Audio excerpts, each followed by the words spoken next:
Professor Raul Borges, imposto de renda à pessoa física, isenção de até R$ 5.000 e aposta de Lula para tentar reverter a impopularidade. Mas aí, professor, como é que vai fazer esse balanço? Como é que vai chegar a um equilíbrio nessa balança financeira, hein, professor Raul Borges? Ô Flávio, quero fazer uma proposta para você. Vamos tirar da equação o elemento popularidade, tá? Certo. Porque é óbvio que isso pode trazer alguma popularidade, mas eu queria pensar no mérito dessa proposta. A proposta é isentar os trabalhadores que ganhem até R$ 5.000 por mês a partir do ano de 2026. Hoje é para quem ganha 2 salários mínimos, dois né? salários mínimos. Praticamente R$ 3.200, mais ou menos, né? A partir do ano que vem, então, essa faixa seria ampliada aí para algo em torno de 5.000 mês, e isso seria responsável por atender aí na expectativa de mais ou menos umas 15 a 18 milhões de pessoas a mais, né? Seriam beneficiadas, podendo chegar até 30 milhões. Sim. Quando você sai olhando ali as pessoas que especialmente não têm renda fixa, mas que acabam declarando porque tem essa média mensal de ganhos, né? Pois bem, Flávio, esse desejo é antigo, tá? Quero lembrar aos ouvintes da Rádio Cidade que desde o FHC 2 se fala em aumentar a isenção na tributação do imposto de renda. Alguns presidentes trabalharam mais ou menos por isso, mas o fato é que agora, de uma forma geral, o Brasil está se debruçando sobre aquela ideia de que quem tem menos paga menos, quem tem mais paga mais. Afinal de contas, a tributação moderna no mundo inteiro, ela se dá dessa forma. Então, há determinadas faixas que são isentas de imposto em vários lugares do mundo. E no Brasil, a gente teria aí um ganho específico para alguns elementos da classe média, né? Que ganham aí até R$ 5.000 por mês. Essa isenção deve vir. Ela vai significar uma renúncia fiscal de mais ou menos 27 bilhões na arrecadação. Ou seja, a partir do momento que o governo concede a isenção do imposto de renda para pessoas que ganham até R$ 5.000, o impacto na arrecadação vai ser de menos 27 bilhões. Agora, é óbvio, Flávio, que para o cidadão que é o trabalhador, que todo mês na hora que pega o seu olerite, seu contra-cheque, vê aquele desconto lá do imposto de renda, esse cara vai ficar feliz porque aquele imposto não vai ter mais. Sim. E naturalmente não é um aumento de salário, mas é um ganho de renda. Claro. Deixa de pagar imposto, aquele dinheiro acaba ficando no seu caixa. Então não tenho dúvida que para esse trabalhador a notícia é muito boa.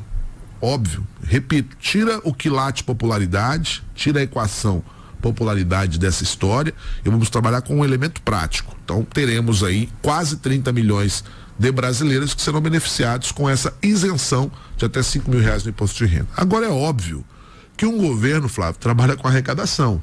Sim. Então se eu vou renunciar a 27 bilhões, onde é que eu vou buscar uma compensação? Pois bem, a compensação, meus amigos, ela já está descrita e pode ser que ela seja divulgada hoje. Porque hoje tem uma coletiva marcada para as 11h30 da manhã lá no Palácio do Planalto, com o Lula, com o Alcolumbre, presidente do Senado, e com o presidente da Câmara, Hugo Mota. Depois eu quero falar um pouco sobre isso, Flávio, porque isso tem chamado a atenção também. O quanto hoje executivo e legislativo têm aparecido juntos nesses últimos eventos do governo. Tanto o Alcolumbre quanto o Hugo Mota prestigiando esse tipo de lançamento e assumindo que, de alguma forma, vai haver um esforço das casas legislativas para aprovar a proposta. Então isso me parece hoje uma sintonia entre esses elementos. Pois bem, a ideia, Flávio Silva, é em 2026 taxar as grandes riquezas. Sim. Pessoas que ganham mais do que R$ 50.000, portanto, algo em torno de 600 mil no ano, e não apenas com salário, mas incluindo aí dividendos, aluguéis, lucros. Essas pessoas passariam a pagar começando com 1%, até 10% no máximo ao longo dos anos em transição. Então teria uma sobretaxa para as pessoas mais ricas do país, que ganham acima de 50 mil, para obviamente compensar essa pirâmide que ela deixa de arrecadar de um lado e passa a arrecadar do outro.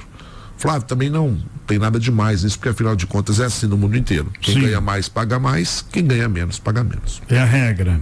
É assim que acontece no mundo, né? Hoje a taxação é de 26%, professor?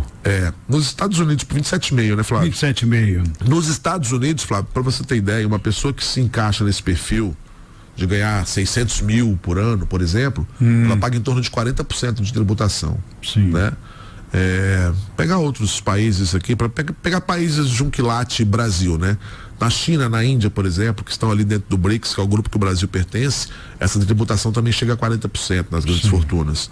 E no Brasil é 27,5%. Então, de alguma maneira, a gente estaria fazendo uma composição, acompanhando o que já acontece no mundo. E seguindo essa regra de 1% ao ano, em 10 anos, chegaria no máximo a 37,5%, né? A taxação. Essa é a ideia, realmente. Professor, você falou que quer detalhar um pouquinho mais esses encontros aí do Executivo com o Legislativo, Lula, presidente da Câmara, presidente do Senado, essas manifestações públicas. Eu acho que é legal, Flávio. Representa exatamente o que esse encontros, hein, professor? Representa fazer política como tem que ser, que é esquecer às vezes as diferenças partidárias, mas se unir em prol de coisas que possa acrescentar para a população. Sim. Eu vejo que isso é um bom caminho. Nem tudo, obviamente, que eles vão aprovar, né, gente, é mágica e vai trazer o bem. Mas há situações em que é importante que tanto o Legislativo quanto o Executivo se irmanem e juntos tomem decisões que sejam importantes para o país.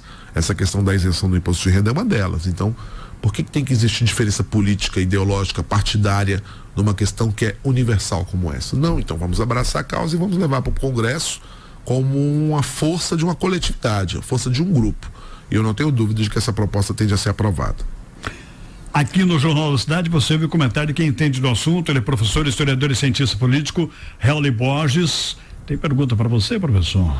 Pois é, tem sim. Sobre esse assunto do imposto de renda, um exemplo, a pessoa recebe menos que 5 mil, mas entra em conta em torno de 8 mil por mês. Isso pagaria imposto de renda? Sim, pagaria imposto de renda, né? Ainda mais que hoje essas movimentações elas já são trianguladas pela Receita, né?